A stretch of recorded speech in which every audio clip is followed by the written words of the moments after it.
Hello. അപ്പോൾ ഇന്നത്തെ ഒരു വീഡിയോ എന്ന് പറഞ്ഞാൽ ഒരു വെജിറ്റബിൾ സമൂസയാണ്. അപ്പോൾ അതിനായിട്ട് നമ്മളൊരു ചട്ടി ചൂടായി കഴിയുമ്പോൾ അതിലേക്ക് ഇഞ്ചി വെളുത്തുള്ളി പച്ചമുളകും ചതച്ചതിട്ട് കൊടുക്കുക. അതിനുശേഷം ഞാൻ കുറച്ച് വെജിറ്റബിൾസ് എടുത്തിട്ടുണ്ട്. ഞാനിവിടെ ക്യാരറ്റ്, ക്യാപ്സിക്കം, ക്യാബേജ്, സവാള, ഉരുളക്കിഴങ്ങ് ഇതെല്ലാം കൂടി ചട്ടിയിലേക്ക് ഇട്ട് കൊടുത്തതിന് ശേഷം അതിലേക്ക് ആവശ്യത്തിനുള്ള ഉപ്പും മഞ്ഞൾപ്പൊടി, ഗരം മസാല, മഞ്ഞൾപ്പൊടിയും കുരുമുളകും കൂടി ഇട്ട് നല്ലതുപോലെ മിക്സാക്കി കൊടുക്കുക. ഇതൊരു ഹാഫ് കുക്കാവണ വരെ നമുക്ക് അടിച്ച് വെച്ച് വേവിക്കണം.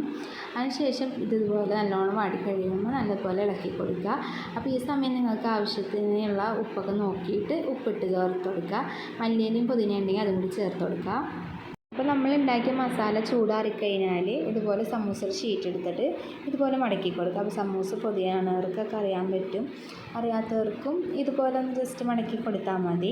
എന്നിട്ട് നമ്മൾ ഉണ്ടാക്കിയ മസാല 1.5 ടേബിൾ സ്പൂൺ ചേർത്ത് കൊടുക്കുക. അപ്പോൾ വെക്കുമ്പോൾ ശ്രദ്ധിക്കേണ്ടത് കുത്തി തിരികെ വെക്കരുത്. അപ്പോൾ നമ്മുടെ ഫില്ലിങ് പുറത്തേക്ക് വരാം. അതുപോലെ നമ്മൾ മടക്കുമ്പോൾ ഗ്യാപ്പ് വന്നിട്ടുണ്ടെങ്കിൽ അതിലേക്ക് എണ്ണ കയറും. അപ്പോൾ ഭയങ്കര എണ്ണയിൽ കുതിർന്നിരിക്കണ പോലെ നമുക്ക് ഫീൽ ചെയ്യും. അപ്പോൾ അതിന് ശേഷം ഇതുപോലെ മടക്കി കൊടുത്തിട്ട് നമ്മളിത് ഒട്ടിക്കാൻ വേണ്ടിയിട്ട് മൈദയിലേക്ക് കുറച്ച് വെള്ളം ചേർത്തിട്ട് മിക്സ് ചെയ്യുക. എന്നിട്ട് ഇതുപോലെ ഒന്ന് ചെയ്ത് കൊടുത്താൽ മതി. എന്നിട്ട് നമുക്ക് ഇതുപോലെ തന്നെ റോൾ ചെയ്ത് എടുത്ത് വെക്കാം. അതുപോലെ എല്ലാം നമുക്ക് ചെയ്തെടുക്കാം.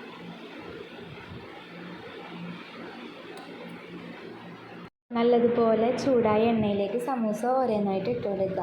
അതിനുശേഷം നല്ലോണം ഒരു ബ്രൗൺ കളറാകുമ്പോൾ നമുക്ക് എണ്ണയിൽ നിന്ന് ഇത് കോരിയെടുക്കുക.